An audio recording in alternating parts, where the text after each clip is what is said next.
The Ozark Mountains are a land of deep woods, winding rivers, and secrets buried in limestone caves. It's a place where folklore feels as real as the rock beneath your feet. In the autumn of 1928, this rugged landscape became the backdrop for one of its most enduring mysteries. Two experienced outdoorsmen, William Harrove and Thomas Collier, ventured into the hills for a multi-day hunting expedition. They were well equipped and knew the area like the back of their hands. They promised to return in a week, but they were never seen again. Their disappearance kicked off a massive search, but the dense forests and labyrinthine cave systems of the Ozarks swallowed them whole, leaving behind nothing but questions that still haunt the region today. It's a classic vanishing, the kind that digs into your mind and refuses to let go. Before they set off, Harrove and Collier had mentioned their plan to visit a man who lived deep in the wilderness. This wasn't just any recluse, it was Dr. Elias Thatcher, a brilliant but controversial biologist who had retreated from the academic world years earlier. He had purchased a large, isolated tract of land near a network of natural springs and caves known as Blackwood Hollow. The two hunters were apparently intrigued by tales of the doctor's strange work and hoped to get his permission to explore the springs on his property. This meeting, intended as a simple courtesy call, would become the central pivot point of the entire mystery. It was the last known interaction they had with anyone before they seemingly stepped off the face of the earth, leaving a trail that went cold almost immediately. The initial search parties found their abandoned campsite a few miles from Thatcher's property line. It was eerily undisturbed. Their tent was still pitched, and a half-eaten meal sat cold over a dead fire pit. Their rifles, supplies and personal belongings were all there, suggesting they hadn't been victims of a simple robbery. It looked as if they had just walked away from camp for a moment and never came back. Investigators and local volunteers combed the surrounding woods for weeks, venturing into the mouths of treacherous caves and rappelling down steep bluffs. They found no tracks, no signs of a struggle, and no bodies. It was as if the very ground had opened up and consumed them, a narrative that the local folklore would soon embrace with chilling enthusiasm. The only clue, if you could even call it that, was a single mud-caked leather glove belonging to Thomas Collier. It was found near the entrance to one of the many springs on the edge of Dr. Thatcher's land. This small, insignificant object became the final breadcrumb in a trail that led to a dead end. The authorities questioned Dr. Thatcher, who claimed the men never arrived for their supposed meeting. With no evidence of foul play and no bodies to be found, the official investigation eventually wound down. Harrove and Collier were declared legally dead years later, but for the people of the Ozarks, their story was just beginning. It became a dark legend, a cautionary tale whispered around campfires, forever linked to the reclusive doctor and the shadowy hollow he called home. Dr. Elias Thatcher was not your typical country doctor. He was a man of immense intellect, a biologist who had once been on the fast track to academic stardom in Boston. He specialized in cellular regeneration and adaptation, publishing papers that were considered both groundbreaking and ethically questionable. His colleagues described him as obsessive, driven by a desire to unlock the secrets of life itself, no matter the cost. But in the early 1920s, he abruptly resigned from his university post, cashed in his family fortune, and disappeared from the public eye. He resurfaced here, in the remote heart of the Ozarks, drawn by the unique geological and biological properties of the region's vast network of underground springs and aquifers.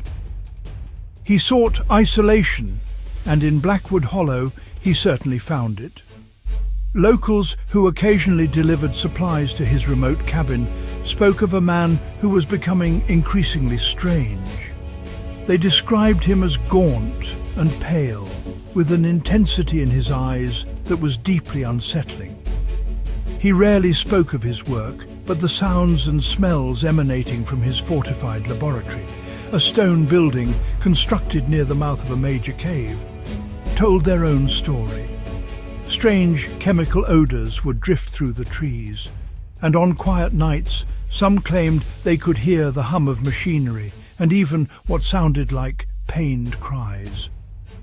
Rumours began to swirl that Thatcher wasn't just studying the local flora and fauna, he was experimenting with the very essence of life, using the unique mineral-rich water from the caves to fuel his radical theories on human evolution and longevity.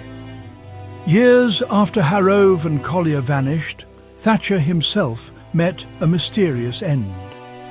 In 1935, a fire of unknown origin consumed his laboratory and a portion of his cabin.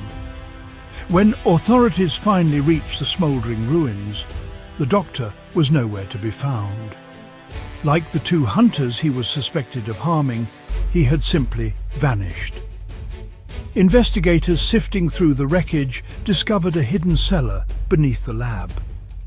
Inside, they found disturbing evidence: surgical tools, strange chemical compounds, and cages large enough to hold a person. Most chilling of all were his journals. Though many were destroyed in the fire, the surviving fragments were filled with cryptic notes about accelerated adaptation, aquatic humanoids, and a fountain of rejuvenation hidden deep within the cave system. The journal entries painted a picture of a man descending into obsession, convinced that the cave water held the key to overcoming human frailty. He wrote of subjects showing promising results, but also unforeseen and grotesque transformations. He detailed how his test subjects developed an aversion to sunlight, their skin turning a deathly pale, and their bodies elongating and thinning. He believed he was on the verge of creating a new, more resilient form of human life, one perfectly adapted to the dark subterranean world beneath the Ozarks. But his final entries were filled with fear. He wrote of losing control of his subjects, of them escaping into the caves and developing a new, primal intelligence. His last legible sentence was, "They are calling to me from the water. They are hungry." Long after the fire that destroyed Thatcher's lab, the legends of Blackwood Hollow only grew stronger and more terrifying. The story of the missing hunters and the mad doctor merged with older local folklore about spirits and creatures that inhabit the deep woods. People who lived on the periphery of the hollow began reporting strange sightings, encounters that were too consistent to be easily dismissed. They spoke of seeing pale, unnaturally thin figures moving silently through the trees, always near the mouths of caves or the many springs that dot the landscape. These figures were described as vaguely human, but disturbingly different, with long limbs and a way of moving that was both fluid and jerky, almost like a creature that was not entirely comfortable on land. These sightings almost always occurred at dusk or on overcast days, as if the figures could not tolerate direct sunlight. Hunters and trappers reported finding strange tracks near the water's edge, long, narrow footprints that were clearly not from any known animal. Some even claimed to have caught fleeting glimpses of these beings slipping into the dark, clear waters of the springs, disappearing without a splash. The creatures were said to be completely silent, never making a sound, which only added to their eerie presence. Over the decades, these tales became a staple of Ozark ghost stories, a warning to those who might stray too far from the beaten path.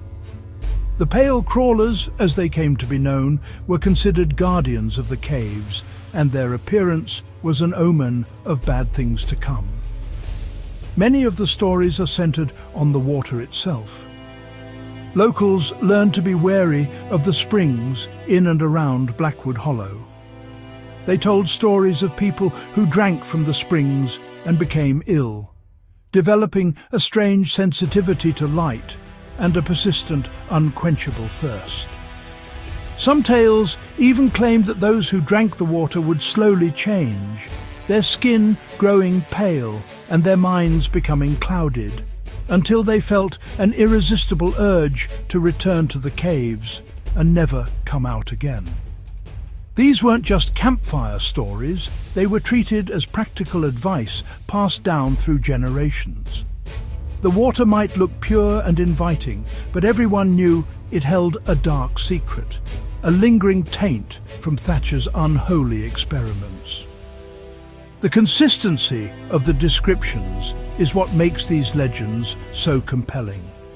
From the 1940s to the present day, the accounts have remained remarkably similar: tall, slender, pale-skinned humanoids with large dark eyes, seen near cave entrances and springs, moving with an unsettling grace. They are never aggressive, but their silent, watchful presence is enough to terrify anyone who stumbles upon them.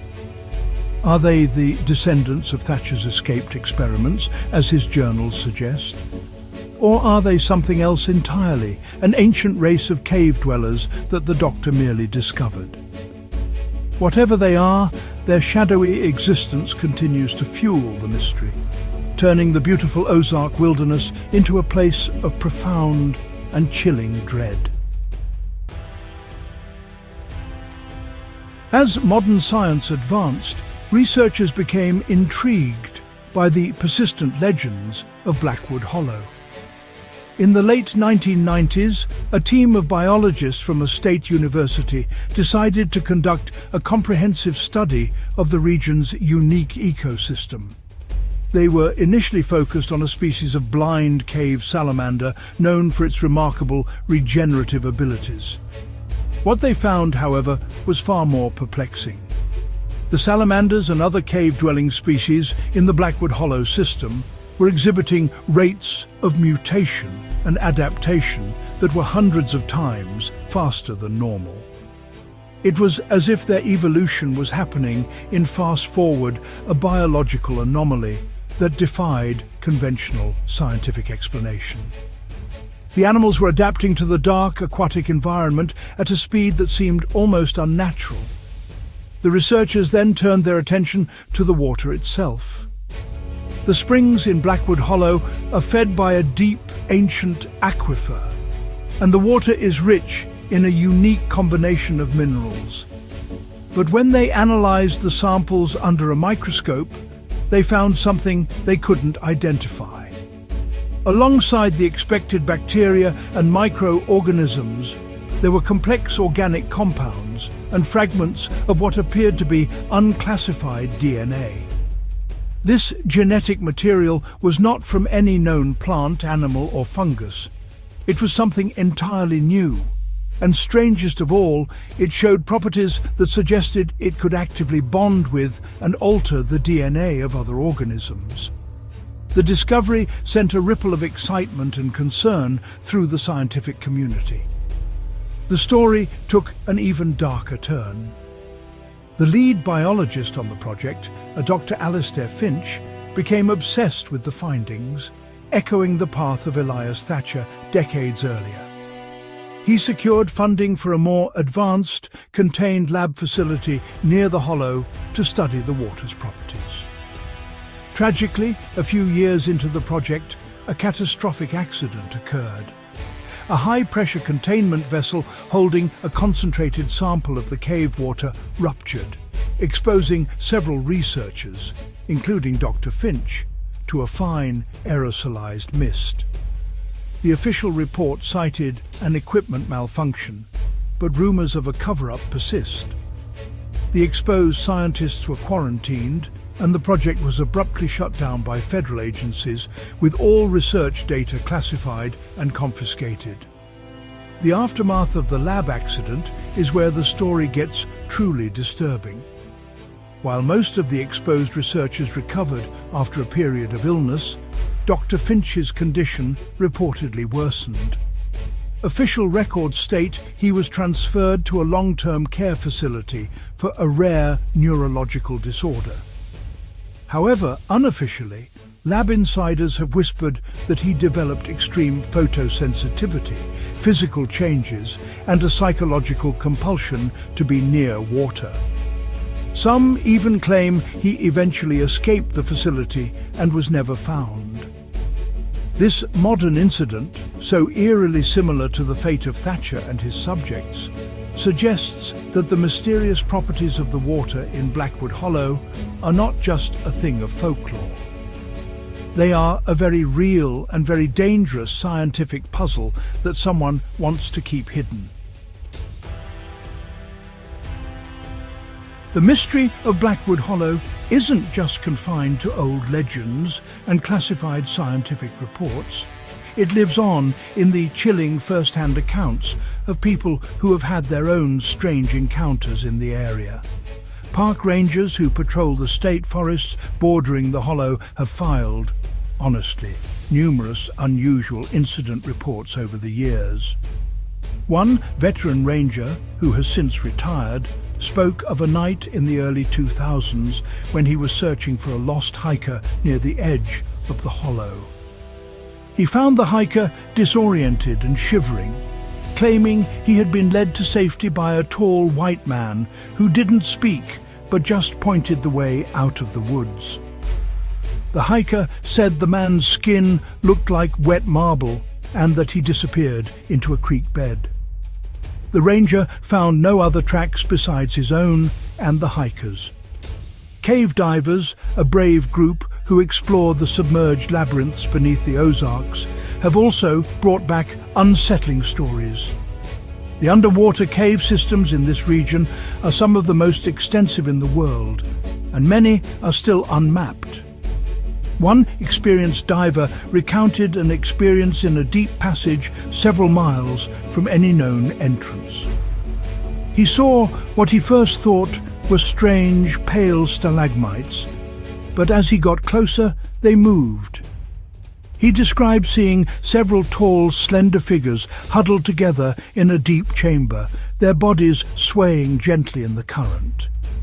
They seemed to be illuminated by a faint internal bioluminescence. Terrified, he immediately turned back, and to this day, he refuses to dive in that system again, convinced he saw something that wasn't supposed to exist. Perhaps the most disturbing accounts come from the handful of people who claim to have survived a direct encounter. A few years ago, a young couple camping near the hollow went missing for nearly 48 hours. They were found wandering on a remote logging road, dehydrated and confused, with no memory of what had happened. They both suffered from severe sunburn, despite it being a cloudy, overcast weekend, and for months afterward they complained of intense light sensitivity and recurring nightmares of being submerged in cold, dark water. They recalled a feeling of being watched and a strange melodic humming sound, but the 2 days in between were a complete blank, a void in their memory the doctors could not explain. These personal stories, from credible sources like law enforcement and seasoned explorers, add a layer of terrifying reality to the folklore. They are not just ghost stories. They are modern-day incident reports and eyewitness testimonies that mirror the legends with frightening accuracy. The memory loss, the photosensitivity, the pale figures, the connection to water, all these elements tie back to my journals and the scientific anomalies found in the springs. It suggests that whatever is happening in Blackwood Hollow is an ongoing phenomenon, an active and present danger that continues to touch the lives of those who venture too close to its secrets. These accounts serve as a stark reminder that some mysteries are still very much alive. In the small towns and isolated homesteads that border the Blackwood Hollow region, there's an unwritten rule, a piece of local wisdom that's taken as seriously as any law. It's a simple but very specific taboo. You never ever ask a stranger for a drink of water, especially if you're near the woods or the old springs. Now, this isn't just about general caution or some old-fashioned distrust of outsiders. It's a direct and specific warning tied to the legends of Harrove, Collier and, well, myself, Dr. Thatcher. The superstition is deeply ingrained in the local culture, passed down from grandparents to grandchildren as a vital piece of survival knowledge in this beautiful but honestly treacherous landscape. To outsiders, it might just sound like a quaint piece of folklore, but to the people who live here, it's a matter of life and death. The origin of this belief seems to trace back directly to the aftermath of the disappearances. The story goes that in the years following, several travellers and lone hikers who passed through the area also vanished. The one common thread in their last known movements was that they had stopped at a remote cabin or encountered someone in the woods and asked for water. According to the legend, accepting a drink from one of the pale folk is an invitation to be taken. The water, sourced from the tainted springs, is said to cloud your mind and weaken your will, making you susceptible to their influence. You lose your memory, your sense of self, and are eventually drawn into the caves to join them, becoming another pale, silent figure in the darkness. This taboo has manifested in some very practical ways. Locals will often carry extra canteens and water bottles, even for short trips, just to avoid any possibility of needing to ask for a drink. They teach their children to be wary of anyone offering them water, especially near the old logging roads and hiking trails that skirt the hollow. The tale has become a powerful cautionary narrative. It's a story about the danger of accepting things from strangers, but with a uniquely terrifying Ozark twist. The threat here isn't poison or malice in the conventional sense.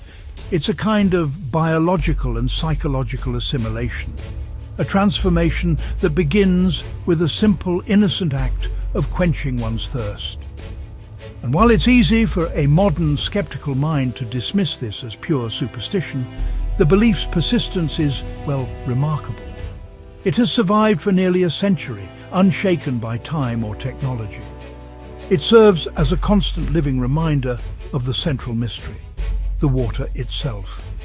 Whether you believe in pale, subterranean humanoids or not, the fact remains that both historical accounts and modern scientific studies have pointed to something unusual about the water in Blackwood Hollow.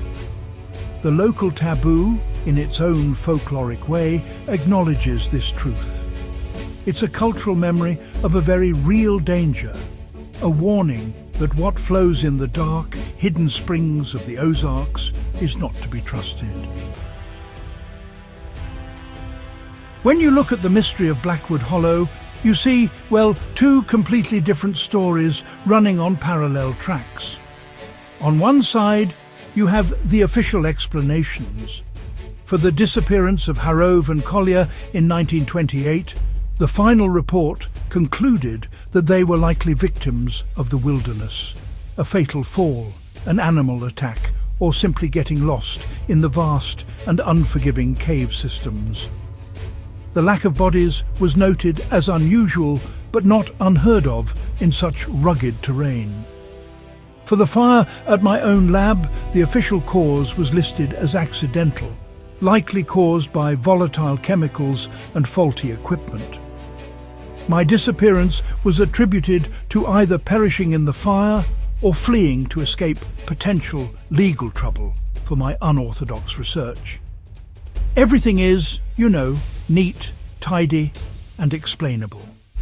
Then you have the story told by the local people, the lore that has been woven into the very fabric of the community for generations. This version is anything but tidy. It's a sprawling, terrifying narrative of a mad scientist who unlocked a forbidden door and unleashed something monstrous. It speaks of victims being transformed into pale, aquatic beings, destined to haunt the very caves once used for experiments. This narrative doesn't look for simple answers. It embraces the mystery and offers an explanation that, while fantastical, accounts for all the strange details, the sightings of pale figures, the odd properties of the water, and of course the chilling final entries in my own journals. It's a truth that you feel rather than prove.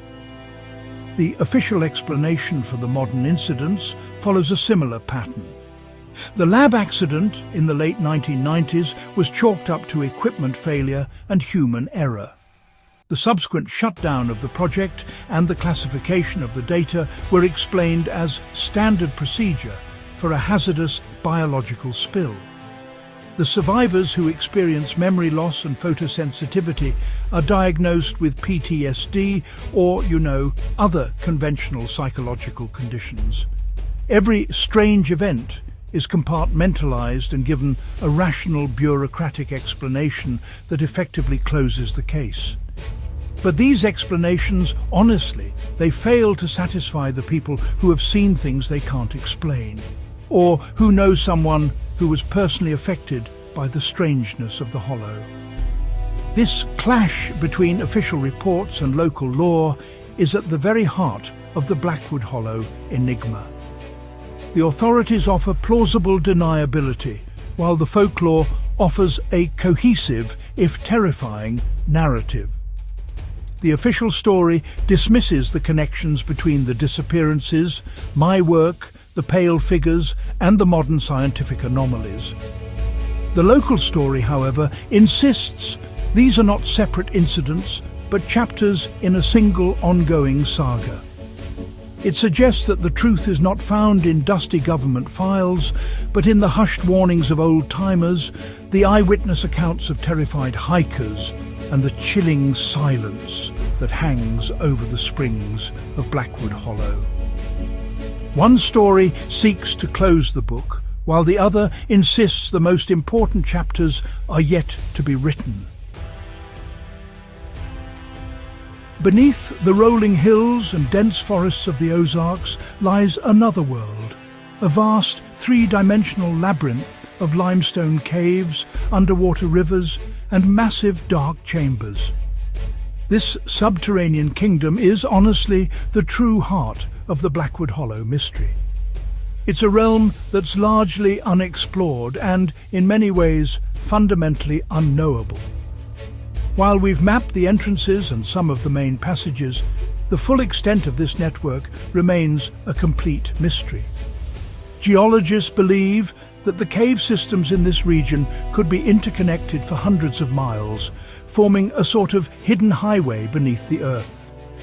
It's this immense dark space that provides the perfect theatre for a mystery like this to unfold and, well, endure for so long. This is the world I was so obsessed with. My journals describe my belief that the deepest parts of this aquifer held the key to my research. I wrote about a great chamber, a massive underwater cavern where the water's transformative properties were at their most potent. It was here, I believed, that life could be rewritten. If these theories were even partially correct, and if the escaped subjects did indeed retreat into this subterranean world, they would have had an entire hidden continent to inhabit and adapt to. The caves would provide shelter from the sunlight they couldn't tolerate and a direct connection to the water that sustained them. It's a chilling thought, a new species of humanity hiding just beneath our feet. Exploring these caves is an incredibly dangerous endeavor, which is why so many questions remain unanswered. Cave-ins, flash floods, and sheer bottomless pits are constant threats. The underwater passages are even more perilous, requiring highly specialized training and equipment. They're tight, twisting and disorienting, and a single mistake can be fatal. This inherent danger acts as a natural guardian of the cave's secrets. It's why Harrove and Collier could have vanished without a trace, and why the alleged creations could exist without ever being definitively proven. The very environment that may have created them also serves to protect them from discovery by the outside world. Ultimately, the caves are a giant black box. We can speculate about what goes on inside them, but we just can't know for sure. Do they house the pale, elongated descendants of my experiments? Are they home to an even older, undiscovered species that I merely disturbed? Or are they simply empty tunnels of rock and water, their secrets nothing more than shadows and echoes that feed our imagination? Until we have the technology and the courage to fully map and explore this hidden underworld, we can't answer these questions. The caves hold the key to the entire mystery, locking the truth away in a place that is as inaccessible as it is terrifying. The story of the Blackwood Hollow disappearances is, well, a captivating puzzle, a mosaic of historical fact, chilling folklore, and intriguing scientific anomalies. We began with the vanishing of two hunters, William Harrove and Thomas Collier, back in 1928. Their trail led us to the doorstep of a reclusive and, I suppose, brilliant scientist, myself, Dr. Elias Thatcher, whose own dark obsessions with human transformation may have sealed their fate, and honestly, my own. My fragmented journals gave us a terrifying glimpse into experiments that twisted life into new, horrifying forms. These were not just the ramblings of a madman. They became the blueprint for a legend that would take root and grow for nearly a century. This is more than a cold case. It's a living, breathing mystery. The legend is kept alive by the whispers from the woods, the consistent, unsettling sightings of pale, slender figures near the caves and springs. These accounts, spanning decades and coming from credible witnesses, prevent the story from fading into simple history. They're supported by strange scientific findings, the accelerated evolution in local wildlife, the unidentifiable DNA found in the water, and the disturbing echoes of my work in the modern lab accident. Each piece of evidence, whether it's a blurry photograph, a diver's panicked testimony, or a classified government report, adds another layer of complexity to the enigma. It's a story where science and superstition walk hand in hand, both pointing to something strange happening in the water. The official explanations offer simple, rational answers that neatly close the books on these events. But they fail to account for the web of connections that tie everything together. They ignore the cultural warnings, like the taboo against asking for water, which serve as a living testament to the fear and respect the local community has for the hollow. The local law, in contrast, provides a grand, unified theory that, while fantastical, explains everything. It suggests that Harrove and Collier were not the first victims, and that the strange events of today are a direct continuation of my terrible legacy. The truth, it seems, lies somewhere in the murky space between the two narratives. As we stand here today, on December 20th, 2025, the mystery of Blackwood Hollow is as deep and unsolved as ever. The pale figures remain elusive shadows, The full extent of the cave systems is still unknown, and the true properties of the water are a secret that some seem willing to protect at all costs. Are the answers buried in a classified government file, or are they waiting to be found in a dark submerged chamber deep beneath the Ozark Hills? Perhaps the truth is that the story of Harrove, Collier and myself never really ended.